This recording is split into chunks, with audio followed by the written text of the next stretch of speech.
KBS 1라디오 신성원의 오늘 세계는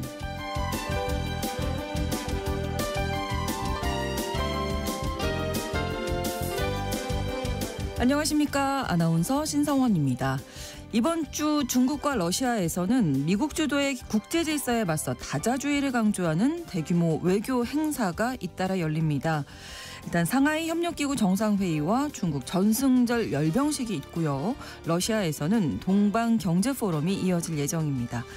각 행사에 참여한 국가들은 도널드 트럼프 미국 대통령에 대한 불만을 구심점으로 결속을 강화하고 있는 상황인데요.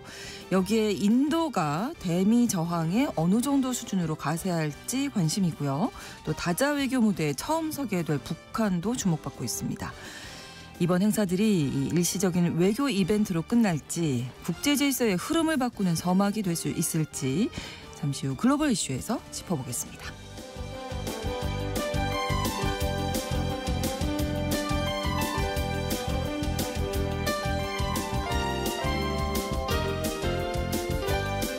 오늘 주목할 국제사회 뉴스는 헤드라인 뉴스와 키워드로 살펴보겠습니다. 통신원 취재수첩 전승절 80주년 기념 열병식을 대대적으로 준비하고 있는 중국 소식 전해드리겠습니다.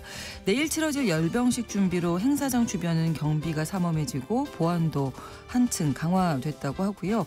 이로 인한 시민들의 불편도 있다고 하는데요. 자세한 현지 분위기는 통신원 연결해서 알아보겠습니다. 9월 2일 화요일 KBS 1라디오 신성원의 오늘 세계는 시작합니다.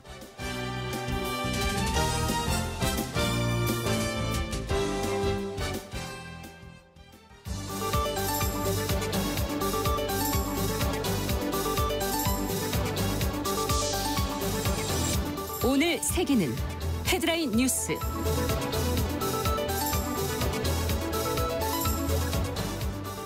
북한 김정은 위원장이 중국 전승절 80주년 기념행사에 참석하기 위해 1일 전용열차를 타고 평양을 출발했다고 조선중앙통신이 오늘 보도했습니다. 통신은 최선희 외무상 등 당정 간부들이 김 위원장을 수행한다고 전했습니다만 부인 리설주 여사와 딸 주혜 등의 동행 여부는 언급하지 않았습니다. 북한이 최고 지도자의 해외 출발 사실을 곧바로 공개한 것은 매우 이례적입니다.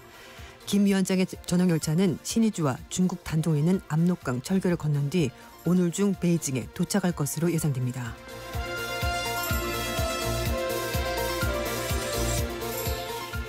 우르줄라 폰데얼라이엔 유럽연합 집행위원장을 태운 항공기가 러시아의 공작으로 보이는 위성 항법 시스템 GPS 신호 교란을 당했다고 유럽연합 집행위원회가 밝혔습니다. 유럽연합 수석 부대변인은 현지 시각으로 지난달 31일 불가리아 상공에서 GPS 교란이 발생했고 항공기는 불가리아 플로브디프 공항에 무사히 착륙했다고 밝혔습니다. 부대변인은 불가리아 당국으로부터 러시아의 노골적인 전파 방해로 의심된다는 정보를 전달받았다고 덧붙였습니다. 영국의 파이낸셜 타임즈는 항공기가 공항 상공을 1시간 동안 선회한 끝에 조종사가 아날로그 지도에 의존해 착륙했다고 전했습니다. 그러나 크렘린궁 대변인은 러시아 당국이 개입했다는 의혹을 전면 부인했습니다.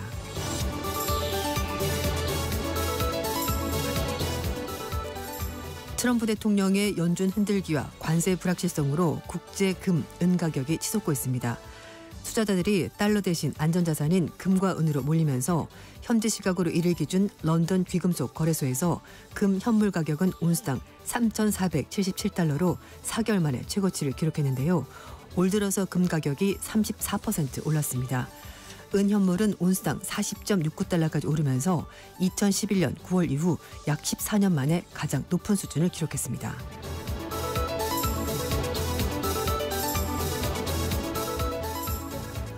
아프가니스탄 동부 지역을 강타한 지진으로 800명 넘게 사망했습니다. 아프간 동부 난가하르주 잘라바드 인근에서 발생한 규모 6.0의 지진으로 800명 이상 숨지고 2,500명이 다쳤습니다. 수도 카불을 비롯해 아프간 각지에서 의료진과 구조대가 급파됐습니다만 무너진 건물에 매몰된 사람이 많아 실제 인명피해는 더 늘어날 것으로 보입니다. 아프간 외곽 지역에는 진흙벽돌로 허술하게 지어진 집이 많아 지진으로 인한 대규모 인명피해가 큰 것으로 알려졌습니다.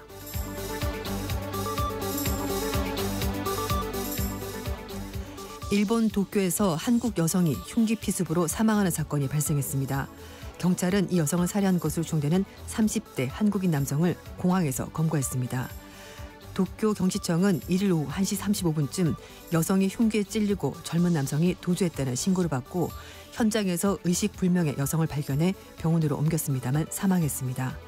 경찰은 살인 혐의로 남성의 행방을 추적해 하네다 공항에서 신병을 확보했습니다. 이 남성은 한국 국적자로 피해 여성을 만나기 위해 한국에서 일본으로 온 것으로 알려졌습니다.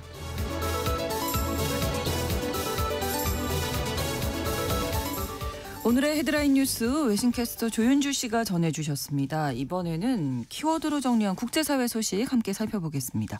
첫 번째 키워드 1300km의 여정. 네. 김정은 위원장이 내일 중국 베이징에 열리는 전승절 80주년 열병식에 참석하기 위해서 어제 오후에 평양을 출발했고요. 지금 전용 열차로 이동하고 있는 것으로 전해지고 있습니다. 네. 북한 언론들이 김 위원장이 1일 날 전용 열차로 평양을 출발했고 2일 새벽에 국경을 통과했다고 보도했는데요. 평양 신의주 구간 거쳐서 북중 접경 지역에서 압록강 조중우에 이제 우교로 어느 그 다리를 건널 것으로 보이는데 네. 단둥에서 출발한 전용 열차가 선양 그리고 산해관, 허베이성 탄관, 텐진 거쳐서 이제 베이징에 도착을 하게 됩니다. 네. 총 길이가 평양에서 베이징까지 단순 계산으로 1,300km 된다고 하는데요. 그런데 이 열차가 굉장히 느리다고 합니다. 태양호라고 하는데요. 네, 예. 네. 일단 방탄 기능이 있고 여러 가지 무기가 탑재돼 있고 집무실 기능도 갖추고 있어서 일반 열차보다도 훨씬 무겁고요. 거기에다가 북한의 선로 상태가 좋지 않다 보니까 시속 60km 정도로 달리고 있습니다. 무궁화보다도 느린 셈입니다. 그래서 1일 출발해서 이제 2일 날 오후에 베이징에 도착할 것으로 보이는데요. 네. 북한 언론들은 김 위원장의 전용 열차 내 집무실 칸을 공개하면서 최선희 외무상, 김성남 노동당 국제부장으로 추정되는 인물들이 함께 있는 사진을 공개했고요. 배우자인 리설주 여사 그리고 딸 주의 여동생 김여정 당 부부장 등에 대해서는 공개된 것이 없어서 사진으로는 확인되지 않았습니다. 한편 아사히 신문은 단둥발 기사를 통해서 단둥시 경비가 굉장히 강화됐다고 전하면서 김 위원장의 특별 열차가 이 지역을 통과하면서 경계가 굉장히 강화된 것으로 보인다라고 전했습니다. 네. 김 위원장은 3일 날 베이징에 열리는 중국 전승절 80주년 열병식 행사에서 블라디미르 푸틴 러시아 대통령과 함께 참석할 것으로 보이는데요. 김 위원장이 지금까지 총 4차례 중국을 방문했는데요. 2018년 3월 달 첫 번째 방중, 2019년 1월 달에 4차 방중이 있었고요. 그때 특별열차를 타고 갔었고 2018년 5월 6월 방문 당시에는 전용기인 참매 1호를 타고 갔습니다. 네, 이제 오늘 오후에 네. 도착하게 되겠네요. 맞습니다. 자, 다음 키워드입니다. 손에 손잡고 벽을 넘어서. 이건 노래를 불러야 되는 건데. 네, 예. 그렇죠. 이 노래를 모르는 사람도 이제 있을 것 같아요. 그렇죠. 손에 손잡고. 예. 네, 이거 88 올림픽 때 그래가지고 그렇습니다. 네. 지금 푸틴 러시아 대통령과 나렌드라 인도 모디 총리가 이 어려운 시기 우리 서로 이렇게 의지해서 협력해서 나아가자 이렇게 입을 놓았습니다. 그래서 이제 손에 손잡고 이 어려운 벽을 넘어가 보자라는 의미에서 이런 키워드를 고른 건데요. 실제로 미국 언론들도 stand shoulder to shoulder 이렇게 썼습니다. 어깨를 나란히 한다는 것이 그러네요. 뭐냐면 이렇게 나란히 서가지고 서로 함께한다. 우리는 한 팀이야 이런 의미가 되는 건데 그렇게 얘기를 하고 있습니다. 네. 푸틴 대통령과 모디 총리가 상하이 협력기구 SCO 정상회의 참석자 방문해서 중국 텐진에서 1일 날 두 사람이 따로 만났습니다. 네. 모디 총리가 SNS에서 푸틴 대통령과 훌륭한 회담을 했다라고 말하면서 무역, 비료, 우주, 안보, 문화 등 모든 분야에 걸쳐서 두 나라가 양자 협력을 좀 더 심화하기로 논의했고 가장 어려운 이 상황 속에서도 인도와 러시아는 늘 어깨를 나란히 왔다. 그러니까 늘 함께 왔다라고 얘기를 했습니다. 한편 푸틴 대통령도 모디 총리를 러시아로 친애하는 총리, 친애하는 친구라고 부르면서 러시아와 인도가 유지한 수십 년간의 특별한 관계는 미래 관계 발전의 기반이 될 거라고 말했습니다. 네. 사실 두 정상 모두 공통점이 있습니다. 우크라이나 전쟁 시작하고 나서 미국으로부터 거센 압박을 받고 있고요. 미국은 인도가 러시아산 에너지를 수입하면서 사실상 전쟁을 돕고 있다면서 인도산 수입품의 50% 관세를 부과하기로 결정을 했고 실제 이제 부과가 되고 있는데요. 그렇죠. 처지가 비슷하다 보니 이날 만나면서 유독 화기애애한 분위기가 연출됐다고 메신저에 전했고요. 모디 총리가 푸틴 대통령의 손을 꼭 잡고 시진핑 주석을 향해서 걸어가거나 셋이 활짝 웃으면서 대화하는 모습도 포착이 됐습니다. 네. 그리고 푸틴 대통령이 모디 총리를 자신의 아우루스 러시아제 방탄 리무진을 태워서 함께 이동했다고 하는데요. 그러니까 최고의 이유를 한 겁니다. 그리고 모디 총리도 역시 리무진 타고 이동하는 모습을 사진을 SNS에 올리면서 네. 그와의 대화는 언제나 통찰력이 있었다라면서 찬사를 아끼지 않았습니다. 아우루스는 푸틴 대통령이 해외 방문할 때 주로 사용하는 차량인데요. 정말 가까운 정상들에게 이제 태워주거나 선물로 주는데 김정은 위원장에게도 아우루스를 선물했었고요. 작년 6월 달에 방북했을 때 함께 드라이브를 즐기기도 했습니다. 그렇군요. 예, 더 협력하는 모습을 네. 보이는 그렇습니다. 삼국입니다. 자, 다음 키워드 서막의 문이 열리다. 네. 미국의 대선 아직 3년 남아있긴 합니다만 벌써부터 워싱턴 정가에서는 다음 주자가 누가 될까라는 얘기가 나오고 있습니다. 네. 미국의 정치전 매체 더힐이 차기 대선의 양당 유력 주자 순위를 공개하면서 차기 대권 경쟁의 서막을 알렸습니다. 집권 공화당에서는 제이디 벤슨 현 부통령 그리고 야당의 민주당에서는 게빈 뉴섬 캘리포니아 주지사가 압도적으로 좀 1위를 차지하고 있다고 하는데요. 네. 일단 벤스 부통령은 젊습니다. 40대니까 그렇죠. 네. 트럼프 대통령보다 젊다는 장점이 있고 그리고 가난한 백인 노동자에서 이렇게 성공한 사람 그러니까 그렇죠. 노동자 계층으로부터 충분한 지지를 받을 수 있다는 점에 강점을 가지고 있고요. 네. 한때 트럼프 대통령과 인연이 없을 때 미국의 히틀러라고 좀 욕을 한 적이긴 합니다만 그러나 지금은 네, 달라졌죠. 맞습니다. 그래서 네. 미국의 강성 지지층으로부터 용서를 받았고 지지를 받고 있고요. 또 당내에서도 거의 적수가 없다고 할 정도로 아주 압도적인 입지를 자랑하고 있다고 더힐이 전했습니다. 네. 그리고 2위에 오른 사람은요. 트럼프 대통령의 장남인 트럼프 주니어 그리고 3위는 강경 매파 성향의 톰 코튼 상원의원, 테드 크루즈 상원의원도 4위 이름 올렸고요. 5위는 마코 루비오 국무장관이 꼽혔습니다. 네. 민주당은 게빈 뉴섬 주지사가 아주 독보적으로 1위를 차지하고 있는데요. 그렇군요. 사실 그 대선에서 민주당이 지고 나서 분위기가 완전 초상집 분위기였거든요. 그렇죠. 근데 네. 뉴섬 주지사가 좀 그래도 공격적으로 트럼프 대통령에 대해서 뭔가 좀 비판적인 얘기를 하면서 네. 존재감을 키웠고요. 최근에 에머슨대에서 여론사 해봤더니 경쟁자인 카멜라 해리스 전 부통령과 피트 부티지지 전 교통부 장관을 크게 앞지르면서 지금 현재로서는 상대가 없는 1위를 차지하고 있습니다. 그리고 진보 진영의 아이콘을 불리는 여성 정치인이 있습니다. 알렉산드리아 오카시오 코르테즈 의원인데요. 올해 나이가 35살의 여성 하원 의원이고요. 네. 또 유색 인종이기 때문에 좀 그런 여러 가지 장점을 가지고 있고 또 강력한 좌파 정책, 막강한 사회관계망 서비스 이런 걸 가지고 젊은 세대로부터 아주 강력한 지지를 받고 있고요. 네. 최근에는 버니 샌더슨 의원과도 같이 다니면서 신구 세력의 합력, 그러니까 한 사람은 나이가 많지만 그렇죠. 젊은 사람, 그러니까 성향은 비슷하고 그래서 다니기만 하면 굉장히 많은 사람들을 모으고 있다고 합니다. 예, 벌써부터 차기 대선 네. 주자 이야기가 또 나오고 있군요. 맞습니다.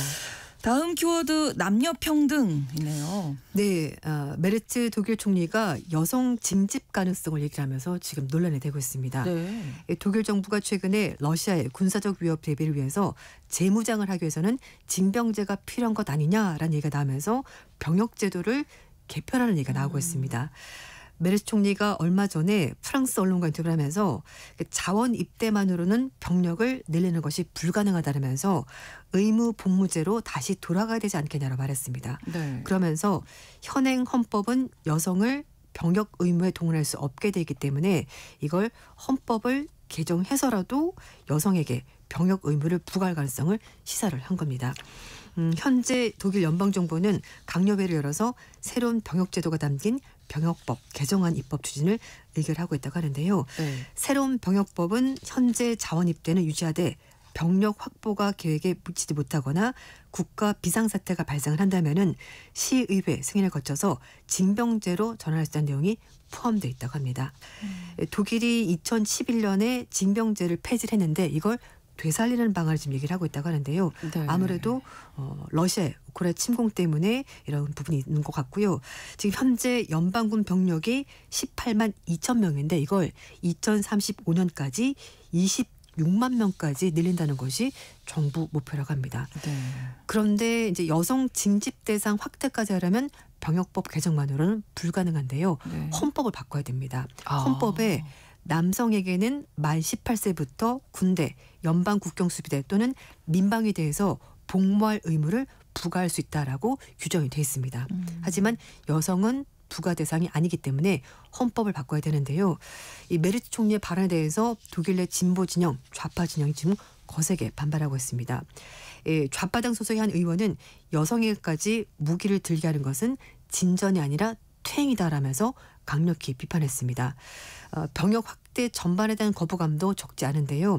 병역법 개정안은 내각회의를 통과한 지난달 27일에 반전단체가 나서면서 항의 시도 벌였고요. 또 쾰른에서도 징병제 재무장 반대를 촉구하는 대규모 시위가 열려서 무려 3,000명이 참가해서 정부 정책에 반대 입장 밝혔는데 좀 살펴봤더니요.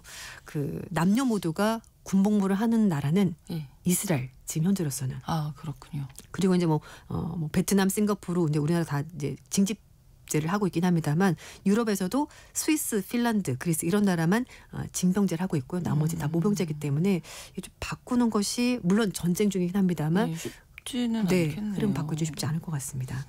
한동안 좀 논란이 있지 않을까. 네, 독일 맞습니다. 내에서요. 자, 다음 키워드 인생은 선착순. 네. 지난주 US 오픈 경기에서 폴란드 테니스타인 카밀 마이르작이 어린 팬에게 선물로 모자를 건네려고 했는데요. 그걸 폴란드의 한 최고 경영자, 그러니까 회사 CEO가 가로챈 겁니다. 아이고. 너무 탐이 나셨나 봅니다. 네, 그래서 이 남성 CEO가 뒤늦게 사과를 하면서 사퇴 수습에 나섰다고 하는데요. 이미 좀 늦은 게 아닌가 싶습니다. 그러니까요. 네.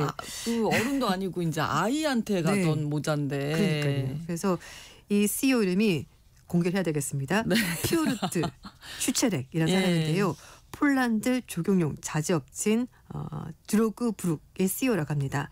지난달 말에 미국 뉴욕에서 있었던 그 남자 단식 2회전에서 마이르작 이 사람이 이제 선수고요. 쓰고 있던 모자를 벗어서 관중석에 있던 어린 소년에게 건네주려고 했는데요. 이 슈체렉 CEO가 모자를 가로채서 아내 가방에 쏙 집어넣었습니다. 그래서 이거 너무 황당한 거죠. 지금 뭐 하시는 거예요? 아이가 울기 일보 직전이었겠는데요. 그런데 아랑곳하지 않고 부인을 너무 사랑했는지 어쨌든 모자를 탁 가로채서 가방에 넣었는데요. 심지어 한술 더 떠가지고 물병에다가 마이르작 사인도 받아갔습니다. 그런데 이 모든 모습이 방송 카메라에 다 찍혀갔고요. 모자 도둑이다라는 비난에 폭주하게 된 거죠. 그래서 우리의 네티즌 수사대 정말 발빠르지 않습니까? 그래서 이 사람이 누군지 알아내서 이 슈체렉이라는 CEO라는 것을 밝혀냈고 회사 이름, 신상 이걸 온라인에 공개했고요. 그러자 구인 구직 플랫폼인 고워크에서 해당 회사의 평판을 별점 테러로 평점 1.4점까지 내려버렸습니다. 근데 또 이상한 일이 또 벌어졌습니다. 또 있어요? 여기서 안 끝났어요? 이 CEO가 사건을 더 키웠습니다. 각종 커뮤니티 SNS에 그 슈체렉의 입장문이 퍼져나가기 시작했는데요. 최근에 테니스 경기에서 일어난 일 때문에 엄청나게 논란이 있었다라고 말하면서 유명한 모자 때문인데 자신이 가져간 건 맞다. 하지만 내가 늘 말했듯이 인생은 선착순이다. 이렇게 말한 겁니다. 그러면서 모자는 그냥 모자일 뿐이다. 당신이 빨랐다면 당신이 가져갔을 것이다 라고 쓴 겁니다. 아니요. 저는 안 가져갔을 건데요. 가져갔어도 줬을 것 같지 않습니까? 그러니까 아니 이게 가는 방향이 있잖아요. 그렇죠. 그걸 낚아챈 거잖아요. 네. 맞아요.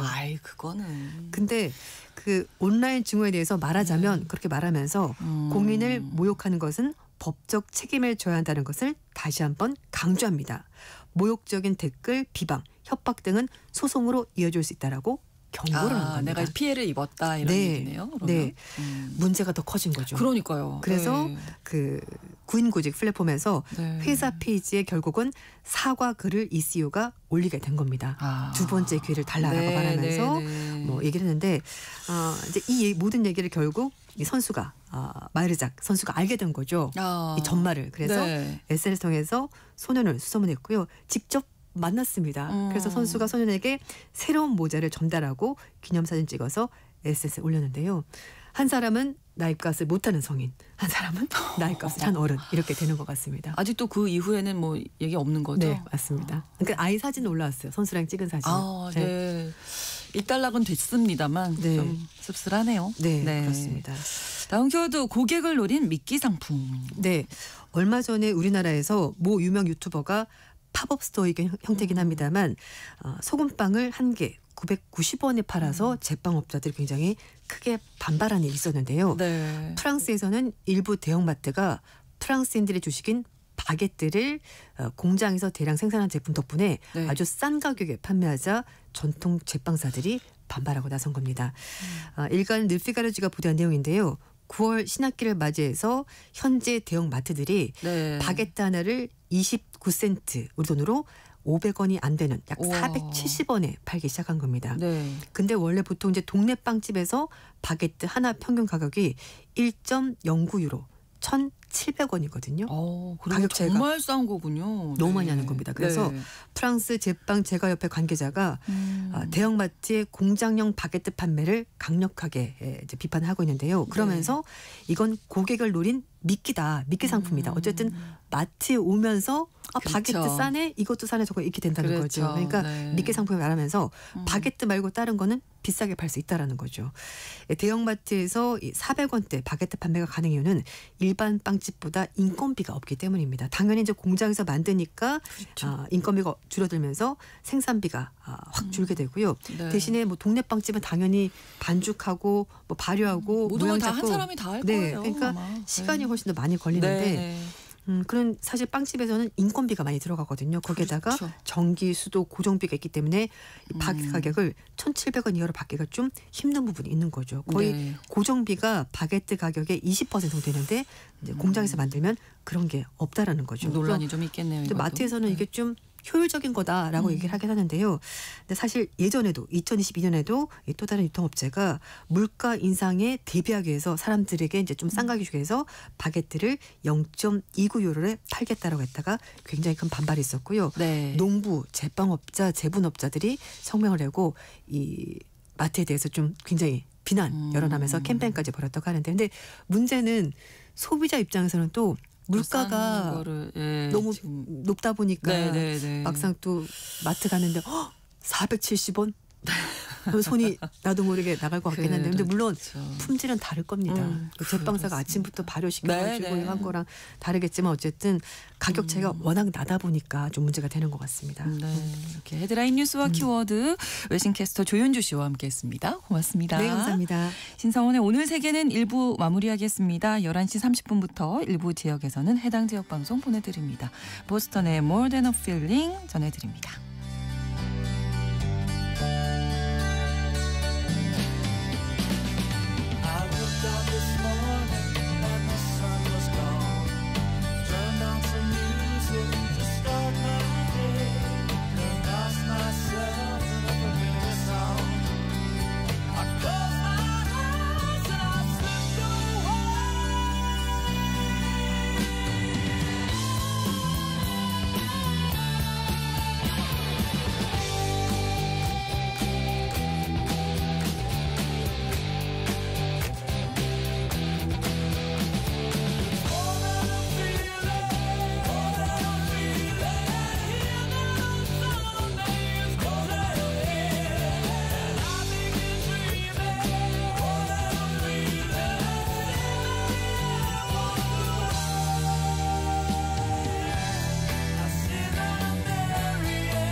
지금 시각은 11시 30분입니다. KBS Ladies and gentlemen. 국제사회의 다양한 뉴스를 한눈에 KBS 1라디오 신성원의 오늘 세계는 세계를 바로 보는 최소한의 투자입니다.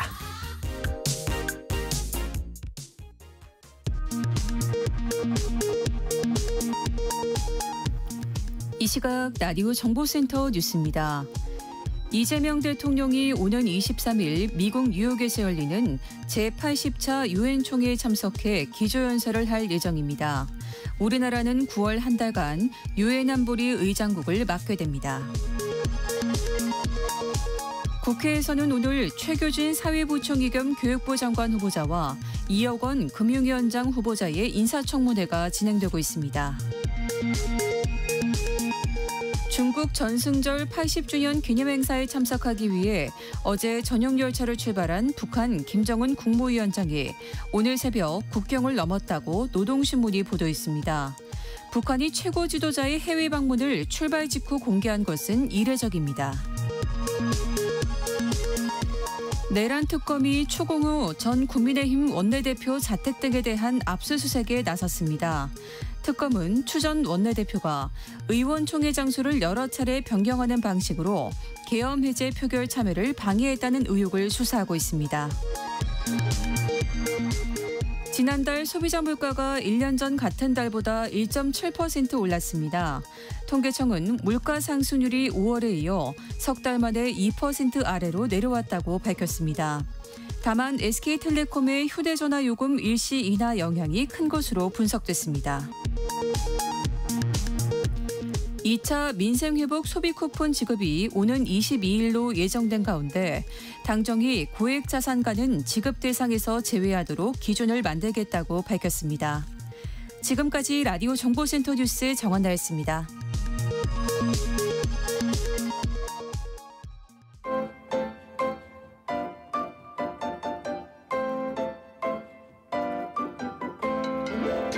통신원 취재 수첩.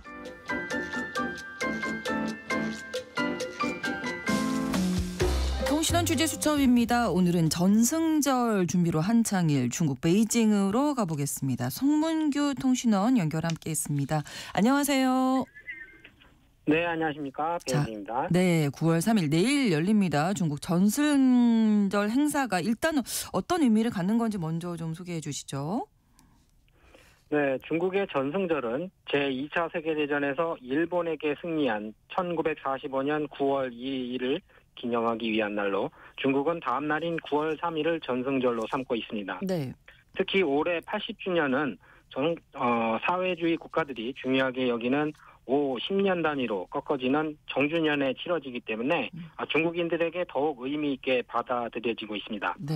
이번에 중국은 해외 정상들을 대거 초청해 9월 3일 항일전쟁 승리 및 세계 반파시스트 전쟁 80주년을 기념하는 대규모 군사 퍼레이드를 베이징 천안문 광장에서 개최합니다. 이번 행사는 제2차 세계대전과 중일전쟁의 종식을 기념하는 동시에 중국의 군사력과 외교적 위상을 과시하는 외교 이벤트로 활용되고 있다고 분석하고 있습니다. 네, 80주년이기 때문에 다른 어느 때보다 규모가 더 크게 치러지겠습니다. 네, 그렇습니다. 특히 전승절 퍼레이드는 수만 명의 병력, 수백 대의 항공기, 탱크, 드론 및 첨단 무기 등 다양한 군사 장비를 선보입니다. 특히 고초음속 미사일, 대함 미사일, 드론 요격 장치 등 최신 무기들이 공개될 예정입니다. 네. 이는 중국이 군사 기술 혁신과 전력 현대화를 전 세계에 보여주는 상징적 무대입니다. 퍼레이드는 약 70분간 진행될 예정이며 네. 시진핑 주석이 직접 참관합니다. 베이징 현지 분위기가 지금 어떻습니까? 네, 베이징 곳곳은 그야말로 전승절 열병식 모드에 돌입했습니다. 네. 시진핑 중국 국가주석, 블라디미르 푸틴 러시아 대통령, 김정은 북한 국무위원장이 함께 등장할 천안문 막로 앞에는 좌석 5만여 개가 빼곡하게 들어섰습니다. 3일 열병식이 거행되는 코스인 장안제는 천안문 광장 방향으로는 차량이 거의 다니지 않고 있는 상태이고요. 공유 자전거도 이미 모두 치워져 있고 50m마다 보안 요원이 배치됐습니다. 오늘부터 장안지에는 인근 주택가도 출입 통제가 강화됐습니다. 거주자도 신분증 검사를 받아야만 통과할 수 있다. 베이징 외국인 생활 플랫폼인 베이징어는 외국인은 만약을 대비해 주택계약서 사본도 소지하는 것이 좋다고 안내하고 있습니다. 네. 천안문 광장에서 2km 떨어진 사무실 근무자들도 4층 이상 거주하는 인원의 경우 이동하라는 명령을 받았다고 합니다.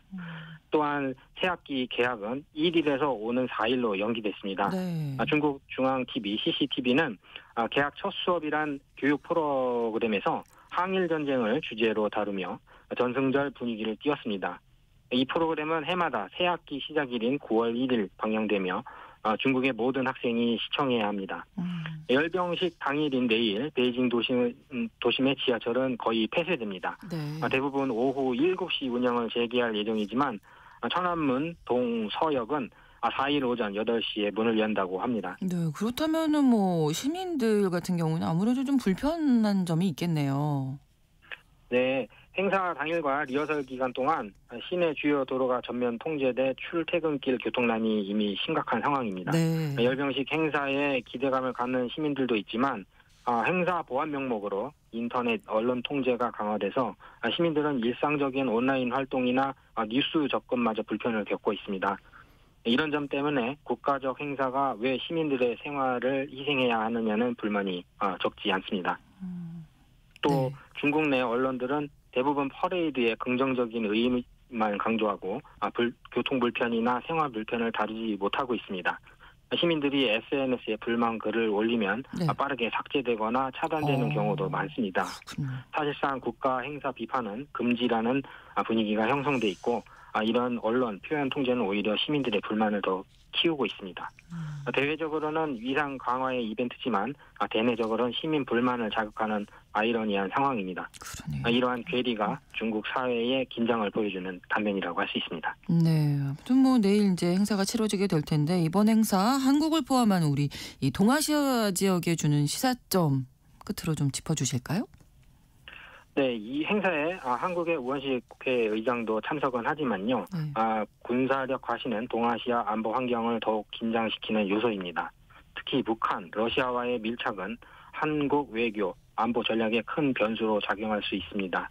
게다가 일본 정부는 유럽과 아시아 각국에 중국의 80주년 전승절 행사 참석을 보류해 줄 것을 외교 경로로 요청한 바 있습니다. 네. 중국은 전승절이라는 행사로 일본의 과거사에 대해 다시 한번 일본을 압박하고 김정은 위원장과 밀착하는 모습으로 한국을 견제하는 전략을 구사하고 있다는 평가가 있습니다.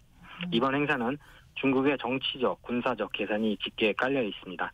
화려한 퍼레이드 이면에 교통, 언론 통제, 시민 불만을 함께 살펴보는 것이 균형 잡힌 시각이라고 생각하고요. 네. 행사 당일 나올 시진핑 주석의 발언과 제스처 하나에도 동아시아 정세와 연결된 것인 만큼 주의 깊게 봐야 할 시점이라고 생각합니다. 네, 오늘 소식 잘 들었습니다. 고맙습니다.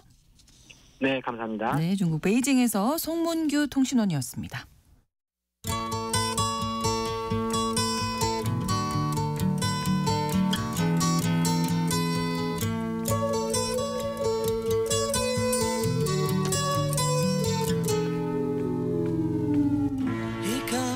이렇게 앞서서 전승절 80주년 기념 열병식 준비하고 있는 중국 베이징 분위기 살펴봤는데요. 이번 한 주 동안 중국과 러시아에서는 상하이 협력기구 정상회의 그리고 열병식, 동방경제포럼 등 대규모 외교 행사가 이어집니다. 이 자리를 통해서 미국 주도의 세계 질서에 맞서는 글로벌 사우스 국가들이 뭉치고 있는 모습인데요. 오늘 글로벌 이슈에서 중러가 주도하고 있는 다극화 질서 행보에 속도가 붙을 수 있을지 분석해 보도록 하겠습니다. 한겨레 신문 정의길 선임 기자와 이야기 나눠봅니다. 어서 오십시오. 안녕하세요. 네, 자, 뭐 각종 외교 이벤트가 열리는 이번 주입니다. 좀 정리를 해주신다면요. 네, 동아시아에서 아주 대형 외교 이벤트들이 계속되고 있어요. 그렇습니다. 8월 31일 그저께 중국 텐진에서 상하이 협력기구 정상회의가 이틀간 열려서 어저께 폐막을 했습니다. 네. 상하이 협력기구는 중국과 러시아가 주도하는 유라시아 대륙국가 중심의 안보협력기구입니다.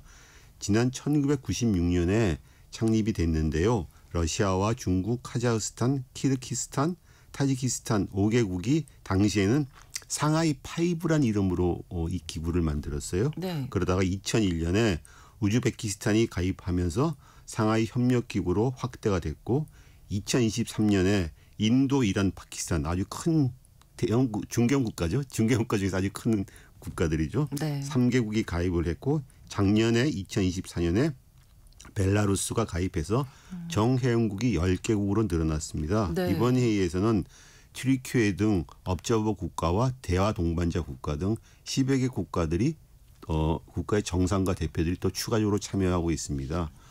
상하이 협력기구는 중국과 러시아가 그 서방의 나토에 비견되는 반미, 비미라고 하면 미국을 꼭 반대하지는 않지만 그렇다고 미국을 꼭 지지하지도 않는 약간 네네. 예를 들어 인도 정도의 약간 이런 이제 스탠스를 취하고 있는 네, 그러가 또 우리를 네.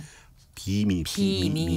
미국이 아닌 약간 이제 반대는 네, 아니지만 네, 네. 그래서 반미 국가, 비미 국가들의 이런 안보 협력 기구로 상징하고 성장을 시키고 있는 중이죠. 그렇죠. 브릭스가 이런 반미 국가, 비미 국가 진영의 경제 협력 기구라면은 네. 상하이 협력 기구는 안보 협력 기구라고 할 수 있죠. 그렇습니다. 그리고 이어서 내일 즉 내일입니다. 3일에 네. 앞서 말했던 이제 중국 인민 항일 전쟁 및 세계 반파쇼 전쟁 승리 80돌 기념행사. 이름이 길었네요. 네, 그렇죠. 흔히 전승절, 명칭은. 전승절이라고 하죠. 이 그렇습니다. 열병식이 열립니다. 이 행사에 주재하다시피 김정은 북한 국무위원장을 비롯해서 네. 26개국 정상과 대표들이 참석합니다. 김 위원장으로서는 최초의 다자 외교 무대의 모습을 드러내는 것입니다. 북한 지도자가 네. 이렇게 여러 정상들이 모이는데 간 건 아직 극히 이례적입니다. 1965년인가요? 네. 1965년에 그 할아버지 김일성이 네.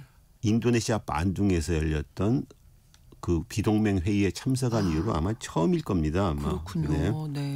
어쨌든 간에 이 열병식에는 상하이 협력기구의 정상에 이미 참석하기 위해서 중국에 와 있는 푸틴 러시아 대통령도 참석하고요.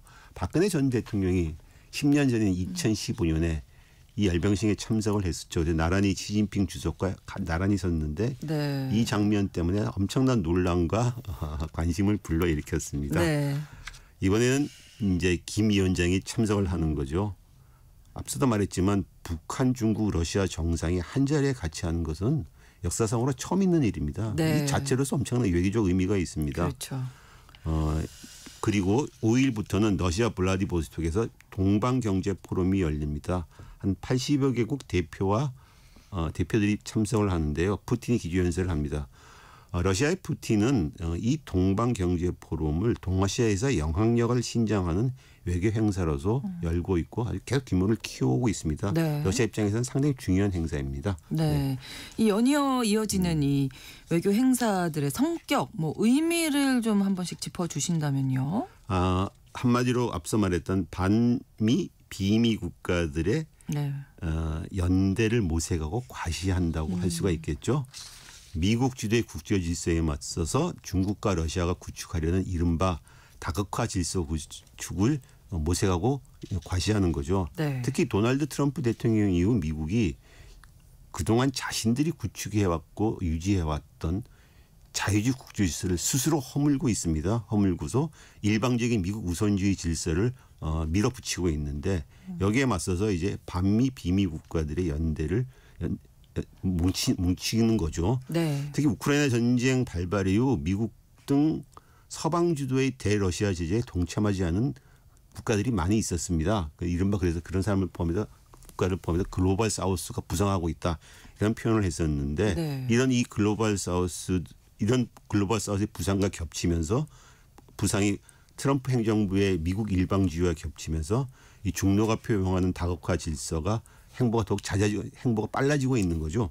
그래서 이번 상하이 협력기구와 전승절 행사 모두 앞서 말했던 사상 최대 규모로 치러지는데 네. 그 글로벌 사우스의 행보, 중로가 표방하는 다극화 질서 이런 것들이 다 이제 맞물리면서 미국 질서에 맞서는 새로운 질서를 모색하고 있다고 보여지는 거죠. 네, 주목할 점들이 아무래도 이제 각국의 대표들이 많이 참석을 하다 그렇습니다. 보니까 네. 여러 회담도 열릴 거예요. 본 행사 자체도 중요하지만은 네. 약 두 행사에 합쳐서 뭐야 30여 개국 정상과 대표들이 모이는데 네. 그 와중에서 이제 또 만남들이 있을 것 양자회담 같고요. 네. 많이 열리게 됩니다. 네, 네. 특히 우리가 주목해 봐야 될 것은 중국, 러시아, 인도 이 세 나라 사이의 양자회담과 세 나라 사이의 관계가 어떻게 되는지 다시 재정립되는지 그렇죠. 또 하나는 북한, 중국, 러시아 사이의 양자 정상회동 이번 회담은 아닙니다. 회동과 3자 관계가 어떻게 되는지가 아마 이번 두 행사의 가장 키포인트가 될 것 같아요. 네. 현재 떠오르는 세계 4강이라 하면은 미국, 중국, 러시아, 인도인데 그중에 세 나라가 지금 참가하고 있습니다. 인도는 냉전 붕괴 이후에 미국과의 관계를 아주 강화해 왔습니다. 특히 트럼프 집권 이후에는 나란디라 모디 인도 총리가 각 서로의 정치 집회에 참석하면서 우위를 과시해 왔었는데요. 네. 그리고 또 인도는 트럼프 일기 집권 때부터 중국을 포위 봉쇄하려고 하는 미국의 인도 태평양 전략의 파트너로 참가해 왔었습니다. 그런데 인도는 우크라이나 전쟁이 발발하고 나니까는 그 대러시아 제재에 참가하지 않았습니다. 그리고 러시아 석유를 구매해 왔습니다. 네. 그러니까 트럼프 행정부가 이를 문제 삼아서 최근에 인도한테 25%의 징벌적 관세 그렇죠. 포함해서 네. 50%의 관세를 부과하고 그것이 27일 발효가 됐습니다. 네, 네. 러시아 석유 구매하지 말아라. 그런데 그렇죠. 인도가 들은 척도 안 하고 우리는 이건 우리들의 주권 상황이기 때문에 우리 끝까지 간다. 이렇게 하고 반발하고 있습니다. 그 이후 모디 총리가 네. 중국과 러시아 쪽으로 관계를 아주 긴밀화하는 행보를 보이고 있습니다. 상하이 협력기구 이번 회의에 앞서서 일본을 방문해서 대규모 양국 경제 협력 강화를 하고 나서 또 중국을 방문했습니다. 그리고 시진핑 총리를 만나서 도착한 날 양국은 경쟁자가 아니다. 파트너다, 동반자다 이런 선언을 했습니다. 네. 근데 사실은 인도는 중국과 사이가 그렇게 아주 안 좋은 나라입니다. 예. 냉전 시대 때 그 히말라야 국경 분쟁 등을 겪으면서 그리고 그렇죠. 최근에는 또 인도양의 패권을 놓고서 중국과 다퉈왔습니다. 그래서 네. 인도가 미국 쪽으로 많이 기울었는데 이번에 다시 관계를 갖다가 회복하려고 미국이 저러니까 다시 중국과의 관계를 회복하려고 하는 거죠. 그러니까 인도는 냉전 시대 때부터 소련과 친하긴 했지만 크게 등거리 외교, 강대국가 사이에 적당한 관계를 유지하는 위해 이런 등거리 외교를 펼쳐왔었는데 이번에 다시 전통적인 그 등거리 외교로 복귀를 하고 있는 거죠. 그렇군요. 미국의 입장에서는 인도가 아주 중요한 대중국 전략의 파트너인데 네. 이렇게 되면 인도가 다시 중국과 친해지려는 모습을 보이다 보니까 이미 중국이 이걸 캐치하고서 왕이 외교 부장을 보내가지고 앞서서 지난 인도 방문했었잖아요. 방문해서 네. 뭐 양국 직항을 재개하고 국경 문제를 해결하는 대화를 재개하고 그리고 또 중국은 인도에 걸었던 히토리 수출 제한도 풀어주고 네. 그래서 아주 관계가 아주 좋게 있습니다. 이번에 어저께 보니까는 시진핑, 푸틴, 모디 이 3세 정상이 나란히 둘러앉아서 서로 어깨를 막 두드리면서 막 반가워하는 표정을 보는데 아주 상당히 인상적인 장면이었습니다. 그렇군요. 그리고 김정은 북한 국무위원장의 전승절 참관이 무엇보다 큰 관심을 받고 있습니다. 그 이유가 있을 텐데요. 네, 앞서도 말했지만 김 위원장이 다자 외교 무대에 처음 쓴 겁니다. 20년 전 아니 20년 전도 더 됐죠. 한 50년 전 할아버지가 50년 전 할아버지가 김일성 전 했던 주석이 거에 이어서 나왔었는데 이번에 열병식 참관식 때 시진핑 주석 좌우로 푸틴 김정은이 쓴다고 합니다. 러시아 측이 발표했어요. 실제로 이렇게 될지 한번 좀 봐야 될 것 같아요. 그렇죠. 네. 어쨌든 간에 서열 3위라고 합니다. 이번 의전 서열 3위. 의미가 있는 거죠. 크죠. 네. 그만큼 그리고 북한은 트럼프 행정부 일기 때 북미 정상회담을 추진하면서 거기에 사활을 걸고 추진했는데 결국 이 정상회담이 파탄이 났습니다. 그 핵무력 강화 노선으로 매진해 왔는데 2022년 우크라이나 전쟁이 발발하면서 네. 아주 유의한 국제 정세를 누리고 있습니다. 그동안 소원했던 러시아와 관계를 강화하면서 네. 북러 동맹을 복원했고 지난해에는 우크라이나 전쟁까지 파병을 해서 참전을 했습니다. 그렇죠. 우크라이나 전쟁을 계기로 글로벌 사우스 부상과 중로의 다극화 질서가 구축할 움직임이 있으니까 그 안에서 외교적 공간을 찾은 거죠. 특히 2023년 8월 19일 캠프 데이비드 3자 정상회담을 계기로 한국, 미국, 일본이 그동안 말로만 해왔던 3국 간의 그 동맹으로 가는 첫 길을 열었는데 북한과 러시아가 이에 맞서 가지고 북러 동맹을 복원하고 우크라이나 전쟁 참전까지 이제 한 거게 된 거죠. 이른바 그러니까 그래서 이게 한미일 대 북중러 이렇게 북방 동맹 대 남방 동맹의 대결이 되는 것이 아니냐 그랬는데 이번에 김정은 위원장이 중국 전승절에 참석하면은 이른바 말로만 우리가 얘기하는 항상 그렇죠. 북중러 연대라는 것이 가셔야될 가능성이 있는 거죠. 예전에 그 우리가 북중러 말은 많이 했지만 사실은 북중러 연대라는 것이 한 번도 성사된 적이 없었어요. 말로만 그랬지. 왜냐하면은 그렇죠. 중국과 러시아는 역사적으로 유라시아에서 경쟁국입니다. 그리고 냉전 시대 때 상당히 사이가 안 좋아서 분쟁까지 겪었습니다. 그 와중에서 북한은 중국과 소련을 왔다 갔다 하면 등거리 얘기를 취해왔고 네. 양국의 입장에서는 중국과 러시아 입장에서는 북한이 한 나라로 너무 밀착하게 되면 자기들이 안보 위협을 느끼게 됩니다. 동아시아에서 영향력이 줄어들기 때문에 그렇죠. 극히 경계해 왔습니다. 그런데 이번에 북한과 러시아가 이렇게 밀착을 하면 중국 입장에서는 꼭 반대는 안 하지만 상당히 좀 부담스러운게 쳐다보고 있는데 이번에 북한이 김정은이 또 찾아가 갖고서 중국을 찾아가서 네. 관계를 회복하겠다 하면은 이 얘기는 어느 정도 북중러 연대로 가는 지금 북중러 연대까지는 아니지만 북중러 3국의 관계 원활하게 하는 그렇죠. 이런 시도가 될 수 있겠죠. 그러니까 그간은 북한이었고 중국, 러시아가 조금 애매한 입장이 있었는데 이번에 그러면 북중러 이렇게 어떤 구체적인 뭐 합의 같은 것도 나올 수 있을까요? 글쎄요. 이번에 김정은의 중국 방문은 일단 열배식 참석이 공식 목적이기 때문에 그렇죠. 공식적인 다른 회담이나 양자회담 같은 건 없을 것으로 보입니다. 물론 네. 좀 두고 봐야 될 것 같아요. 그리고 김정은 위원장의 그 동선이나 일정이라는 게 공개가 안 돼 있기 때문에요. 네. 다만 그 열병식을 전후해서 회담은 아니지만 적어도 어떤 움직임이 있지 그렇죠. 않을까? 러시아 푸틴과의 회동, 시진핑과의 회동 네. 이건 아마 있을 것입니다. 당연히 회담까지는 아니지만 그리고 이 3자가 같이 하는 뭐 회동 이것까지 있을지는 잘 모르겠어요. 근데 아마 있게 된다면 상당히 큰 의미가 있다고 보여지는 거죠. 일단 삼국 정상이 한 자리에 모이는 것만으로도 큰 의미가 있다. 있는데 또 별도 회동을 갖는다면 그러면 그 자리에서 어떤 이야기가 나오는지도 그렇지. 우리가 좀 주목을 해봐야 할 텐데요. 중국과 러시아로서도 지금 뭐 아주 중요한 이벤트네요. 그러면 그렇죠. 중국과 러시아 앞서 말했지만 인도와의 관계도 있고 북한과의 관계 두 개가 겹치고 있는 이번에 큰 행사들이죠. 네. 푸틴이 특히 이번 행사에 상당히 공을 들이고 있습니다. 왜냐하면은 지금 중국 방문만 벌써 4박 5일의 방문을 하고 있는데요. 네. 푸틴의 입장에서는 이렇게 긴 해외 방문이 아주 극히 이례적입니다. 4박 5일. 그리고 이번 방문에서 10여 개 이상 국가들과 양자 정상회담을 가집니다. 우크라이나 전쟁 이후 가장 활발한 외교 행보를 펼치고 있는 거죠. 또 5일부터는 앞서 말했던 것처럼 5일부터는 브라디보스토크로 또 가서 80여국 대표들과의 그 동방 경제 포럼에 참석하고 기조연설을 합니다. 네. 푸틴으로서는 지난 15일 트럼프 미국 대통령과 알래스카에서 미러 정상회담을 가졌습니다. 일단 서방 진영에서 다시 대화 파트너로 인정을 받은 거죠. 그렇죠. 그 여세를 몰아서 글로벌 사우스 진영에서 영향의 확대를 추구하고 있는 거죠. 푸틴은 30일 이번 상하이 협력기구 정상회의 참석에 앞서 중국 신화통신과의 회견에서 이런 말을 했습니다. 유라시아 공간을 우리가 공유하고 있다. 그래서 연대를 공고해야 된다. 이 모든 것은 더 공정하고 한 다극화 질서를 형성하는 데 도움이 될 것이다. 했습니다. 자기들이 얘기한 다극화 질서에 대해서 공경원의 얘기를 하고 있는 거죠. 그렇죠. 중국도 이번 행사를 통해서 러시아와의 우호 관계를 더 확대하고 인도와의 관계를 개선하고 북한과의 우호를 재확인하려고 하고 있습니다. 글로벌 사우스 진영 내에서 이른바 제2대 지도 국가로서 일어서려고 하는 거죠.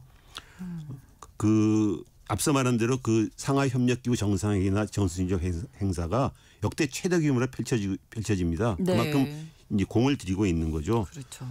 시 주석은 이 상하이 협력기구 정상회의에 앞선 성명에서 상하이 협력기구는 강관 틀로 성숙해서 강력한 활력을 내뿜고 있다. 이는 새로운 형태의 국제관계의 예의다. 이렇게 말을 했습니다.